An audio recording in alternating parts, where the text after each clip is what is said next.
नमस्कार। जय मां समलेश्वरी। वैदिक स्कूल स्कूल पिला मैंने तो इमती चुपचाप बसवा उचित नुहे। जय मां समलेश्वरी। अधा अधा अधा है पूरा नहीं है। जय मां समलेश्वरी। आज वैदिक इंटरनेशनल स्कूल रो वार्षिक उत्सव रे मंच रे उपस्थित थिबा ज्योति बिहार रो संबलपुर यूनिवर्सिटी रो वाइस चांसलर प्रोफेसर विधुभूषण मिश्र महाशय, IIM संबलपुर रो प्रमुख प्रोफेसर महादेव जयसवाल महाशय, वैदिक ग्रुप ऑफ इंस्टीट्यूशंस रो प्रमुख मोर बंधु आनंद अग्रवाल महाशय,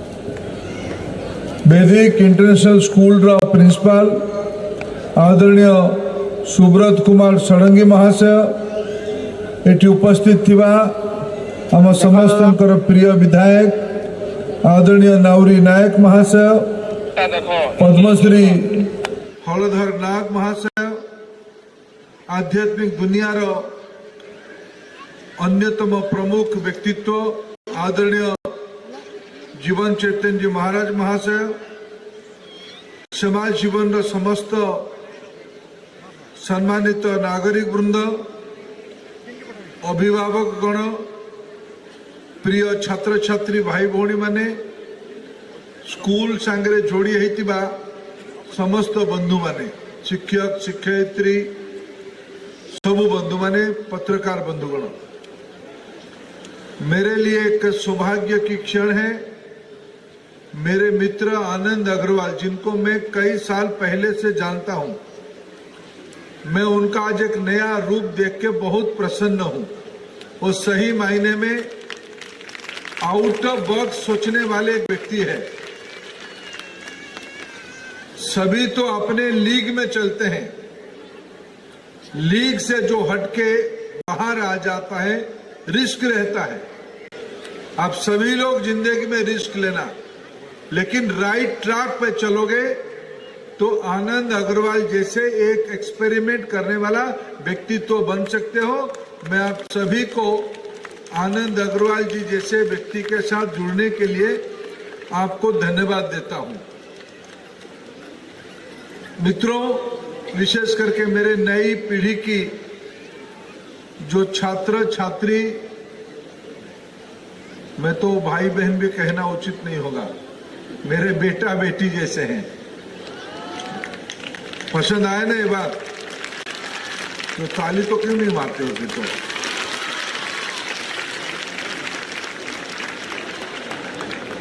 मित्रों, फिर बेटा बेटियों को कुछ साल के बाद मित्रों ही बोलना पड़ता है। और आज की बच्चों जिनके हाथ में गैजेट है, आप लोगों के हाथ में मोबाइल है कि नहीं है? है तो थोड़ा लाइट लगा के दिखाओ, तो मैं एक परीक्षा करूंगा बाद में। जिनके हाथ में मोबाइल है और लाइट लगाए, है कि नहीं है? सच में नहीं है? अरे अभी अंधेरे में आनंद जी को दिखेगा नहीं। जिनके पास चुपचाप है दिखा दो, अभी होगा तो देखो। इतना लाइट चल रहा है, और थोड़ा जलाओ। इतना तो, अरे ऊपर उधर का लाइट मत दिखाओ भाई, अंधेरा रखो, नहीं तो मोबाइल फोन किसके पास है पकड़ में आ जाएगा, फिर गड़बड़ होगा बाद में। मित्रों, देश में हम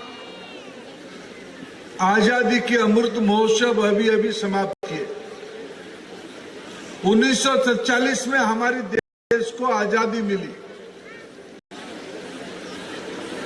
1947 से 2021-22 तक आजादी को 75 साल पूरे हुए, और उस 47 के पीछे का 100 साल संघर्ष का समय रहा। अभी कल्पना करिए, ठीक उसकी पीछे 100 साल क्या क्या हुआ। उसकी पीछे 100 साल 1835 में, अभी प्रोफेसर मिश्रा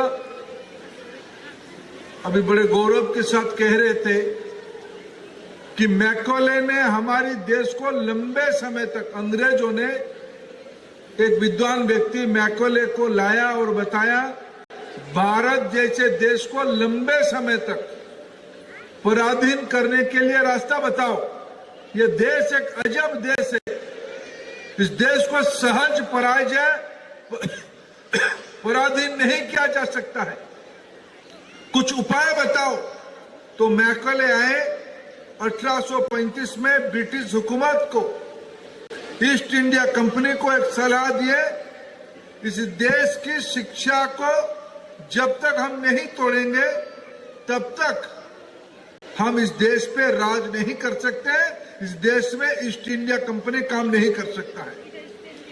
इसलिए स्कूल के नाम देखिए, वैदिक स्कूल। मैं आनंद जी को पूछ रहा था, आनंद जी इस स्कूल में बाकी कई विषयों में तो आप ज्ञान देते हो, लेकिन इस सभ्यता की, मनुष्य सभ्यता की, दुनिया की सबसे पुराने ज्ञान, जिसको वेद कहा जाता है, महाग्रंथ कहा जाता है, महाज्ञान कहा जाता है, जिसके नाम पे आपने वैदिक इंटरनेशनल स्कूल बनाया, इस स्कूल में वेद के बारे में भी कुछ मौलिक जानकारी आने वाले दिनों में आप दोगे, ये मेरा अपेक्षा है। मैं सबसे पहला निवेदन आपको ये करने वाला हूं। जिस देश में हजारों साल में, अगर मैं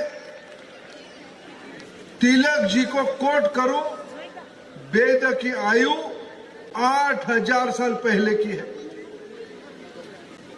जिस वेद में दुनिया की सभी विषयों के बारे में, विज्ञान, गणित, साहित्य, भाषा, समाज नीति, अर्थनीति, पर्यावरण, पानी, औद्योगिक दुनिया, जिस विद्या में सभी चीजों को लिखा गया था, उसका नाम है वेद।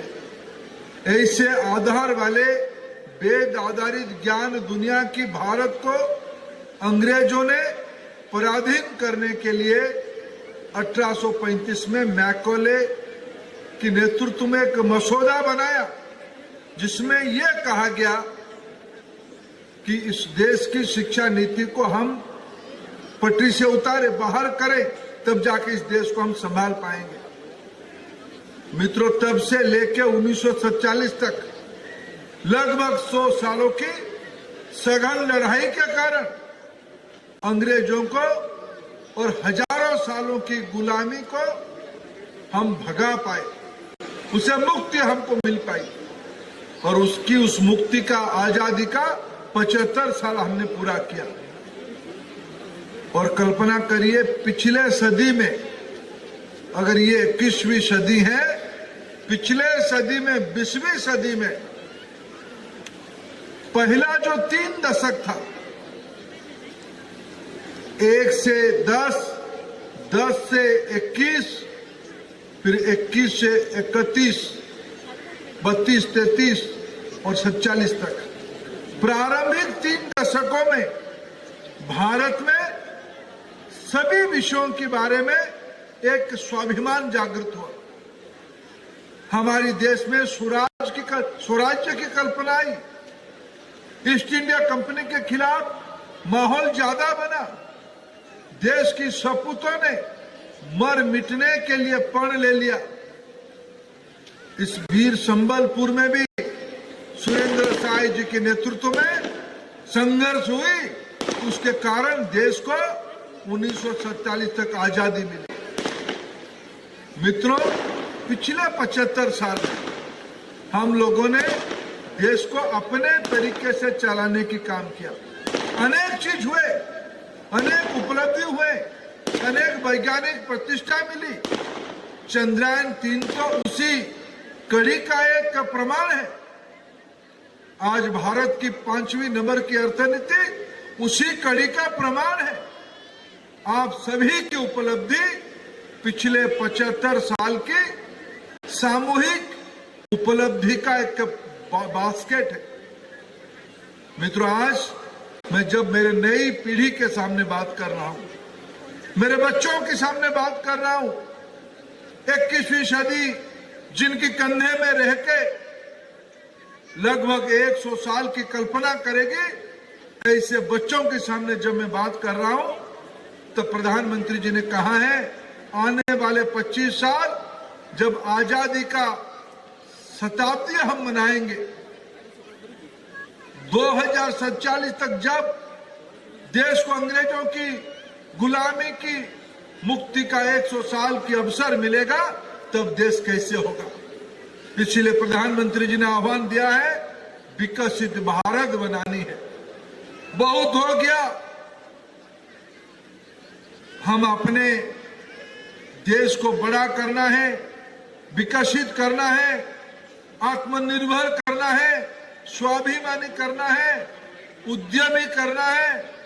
इसीलिए मित्र आज देश में एक नया माहौल बन चुकी है। इसीलिए वैदिक इंटरनेशनल स्कूल ने भी प्रायोरिटी दिया है। कार्तिक पूर्णिमा के दिन हम छुट्टी नहीं मनाएंगे, विकसित भारत बनाने के लिए, उद्यमी मनोवृत्ति बनाने के लिए काम करेंगे।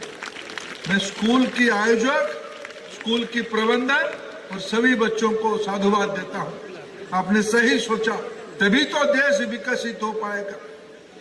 मित्रों, शिक्षा विभाग लगभग 3.5 दशकों के बाद राष्ट्रीय शिक्षा नीति लाई है। राष्ट्रीय शिक्षा नीति सिर्फ भारत की आवश्यकता को देख के नहीं बनी है, क्योंकि हम मानते हैं वसुधैव कुटुंबकम, सारे दुनिया मेरे परिवार है। आज ये डिसरप्टिव दुनिया में, टेक्नोलॉजी की दुनिया में, इनोवेशन की दुनिया में मैं ये नहीं कह सकता हूं मेरा संबलपुर देश दुनिया की बाकी घटना से प्रभावित नहीं होगा। अगर दुनिया में किसी भी कोने में कुछ होता है तो भारत कहीं दुनिया की दूसरे हिस्सा उसे प्रभावित हो जाता है। अभी अभी हमने देश दुनिया में यूक्रेन और रशिया की तनाव के कारण एनर्जी की प्राइस बढ़ गई, कमोडिटी की प्राइस बढ़ गई, कच्चे तेल की दाम बढ़ गया, दुनिया में महंगाई भी बढ़ गई। इसलिए मित्रों, आज जो सो कॉल्ड डेवलप्ड कंट्री, विकसित देश पर्यावरण ज्यादा खराब कर रहे हैं, पोल्यूशन बढ़ा रहे हैं, उसके कारण विश्व के गरीब देशों को नुकसान उठाना पड़ता है। अभी अभी दुबई में कोप 28 के प्लेटफॉर्म पे दुनिया के नेतृत्व बैठ के इस विषय पे चर्चा कर रहे हैं।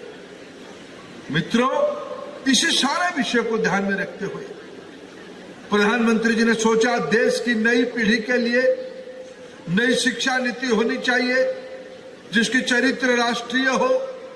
राष्ट्रीय शिक्षा नीति की अगर मैं 3 चरित्र आपके सामने रखूं, अभी मैं हिंदी में कह रहा हूं, मेरा मातृभाषा उड़िया है, मैं इंग्लिश में कह सकता हूं, लेकिन मैं नहीं कह रहा हूं, क्योंकि मैं जानता हूं भारत में कुल आबादी का 60% से कम लोग इंग्लिश बोलते हैं।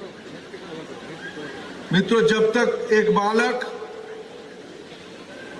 जिस भाषा को पहले सुनता है, जिस भाषा को पहले बोलता है, उस भाषा में अगर वो 5वीं क्लास तक, संभवतः 8वीं क्लास तक अगर उस भाषा में वो पढ़ेगा और लिखेगा, तब उसकी मन में स्पष्टता आएगी, उसकी मन में तर्क, अनुसंधान और विश्लेषण की क्षमता बढ़ेगी। उसी को अंग्रेजी फ्रेज में कहा जाता है क्रिटिकल थिंकिंग बढ़ेगी।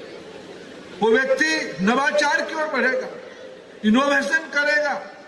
इनोवेशन करेगा तो दुनिया को प्रभावित करने की ताकत हमारे भारत के बच्चों में है। मित्रों, हम भ्रम में ना रहें।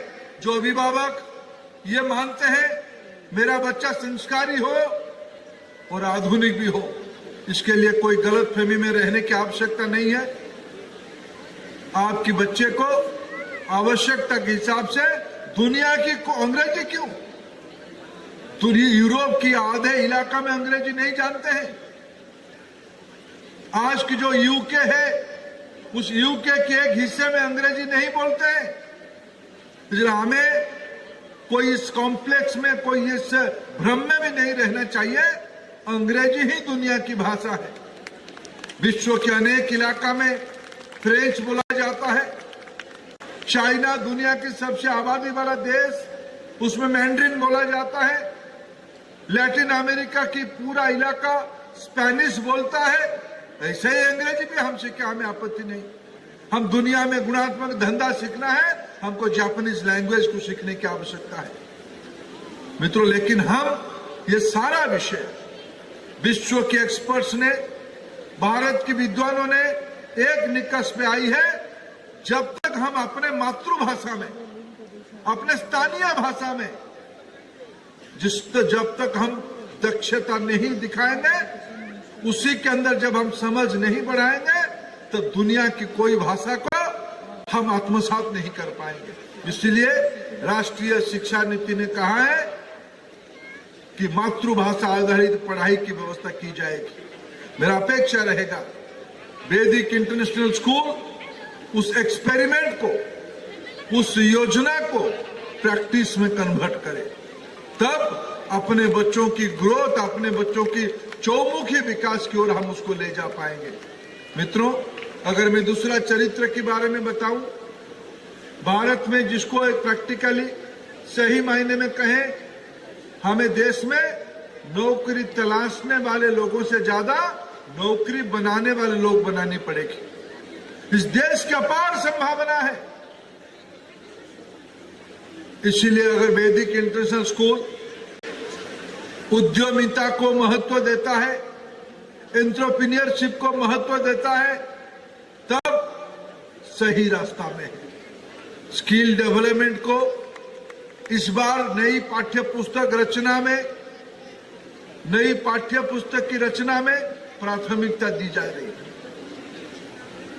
अगर बच्चा, क्योंकि आजकल स्किल हम सब जानना चाहते हैं, सब सीखना चाहते हैं, लेकिन उसकी एक एस्पिरेशनल व्यवस्था हमारे पास नहीं है। हमारी स्किल की अंडरस्टैंडिंग आईटीआई तक सीमित है, पॉलिटेक्निक तक सीमित है, ऐसा नहीं है। इस बार राष्ट्रीय शिक्षा नीति के तहत 6वीं क्लास से 12वीं क्लास तक स्किल को एक विषय की नाते पढ़ाने की व्यवस्था की जाएगी। अगले साल से इसकी प्रैक्टिस भी शुरू हो जाएगी। मित्रों, बच्चों के ऊपर भार को कम करने के लिए राष्ट्रीय शिक्षा नीति ने कई प्रकार की विमर्श किया है। मैं एक विषय आपके सामने उल्लेख करना चाहूंगा। अगले एकेडमिक ईयर से सारे बच्चों को 10वीं और 12वीं बोर्ड में 2-2 बार एग्जामिनेशन देने का अवसर मिल जाएगा। बोर्ड 2-2 बार होगा। उसमें क्या होगा, कोई लड़का, कोई लड़की, कोई स्टूडेंट्स चाहे तो 1 बार दे सकता है, चाहे तो 2 बार दे सकते हैं। ये ऑप्शन उसी के हाथ में है। और नंबर किसकी काउंट की जाएगी? दोनों में से आगे वाला हो या पीछे परीक्षा जो दिया है, दोनों में से जिसमें ज्यादा नंबर लेके आएगा उसी को बोर्ड एग्जामिनेशन मान लेगा।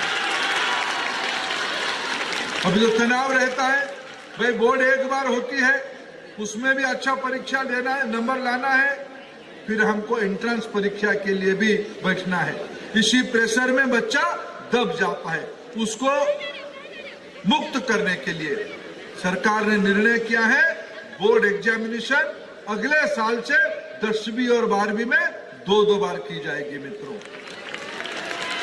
अगर मैं तीसरा विषय को कहूं, मित्रों, कोई भी समाज अपने जड़ से अगर नहीं जुड़ेगी, अपने पूर्वजों के बारे में गौरव नहीं करेगा, मैं कौन हूं उसके अभिमान में उसके अंदर नहीं आएगा, तब मित्र वो समाज, क्योंकि ये कहा जाता है इतिहास भविष्य में चलने के लिए आईना के काम करता है। समाज में, सभ्यता में आत्मस्वाभिमान, गौरव, ये सब महत्वपूर्ण चीज होती है। और आप तो सौभाग्यशाली हो, संबलपुर में आप सब पढ़ रहे हो।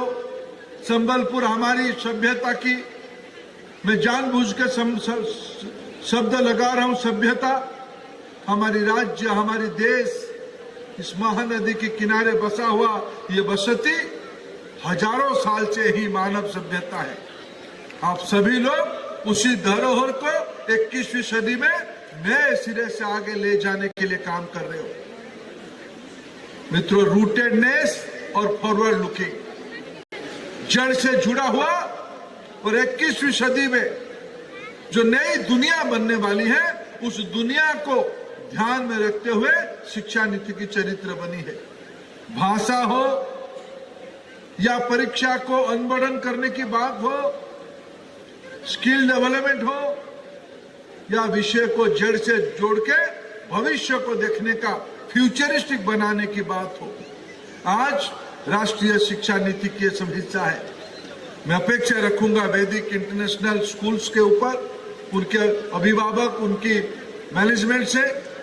आप संबलपुर नहीं, आप तो 3 स्कूल होने वाले हो। आप और बढ़ो और आपकी समृद्धि हो, लेकिन मेरा अपेक्षा रहेगा ये समाज में कैटलिस्ट काम करे, द्योतक के काम करे, इंटरमीडिएरी की काम करे, एक एग्जाम्पल सेट करे। आपकी प्रेरणा से, आपकी एग्जाम्पल से दुनिया प्रभावित हो। आज आपकी सफलता को मैं प्रशंसा करता हूं।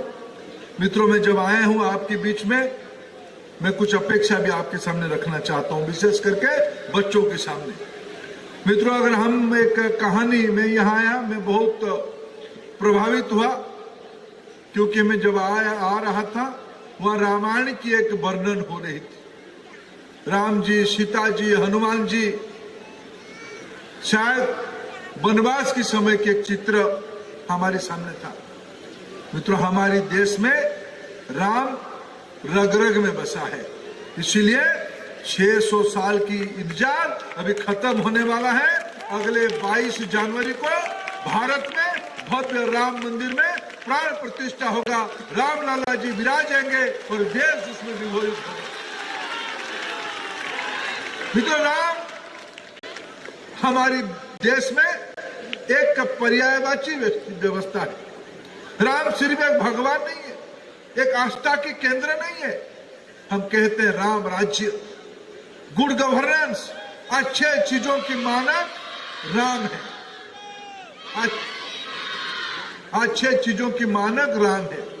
राम राज्य आएगा।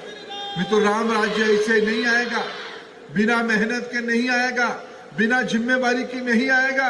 आज आवश्यकता क्या है? मैंने स्कूल के बारे में पढ़ा हूं, आप पर्यावरण के बारे में बहुत दायित्व लेते हो, स्वच्छता के बारे में बहुत दायित्व लेते हो। आज ही प्रधानमंत्री जी ने एक मंच पे सुबह कहा, फिट इंडिया को विकसित भारत के काम पे लगनी चाहिए। अगर आज की बच्चा तंदुरुस्त नहीं होगा तो आने वाले 25 साल के बाद वो जब 35 साल का, 40 साल का होगा, अगर वो मेहनत नहीं कर पाएगा तो विकसित भारत हमारा कैसे होगा?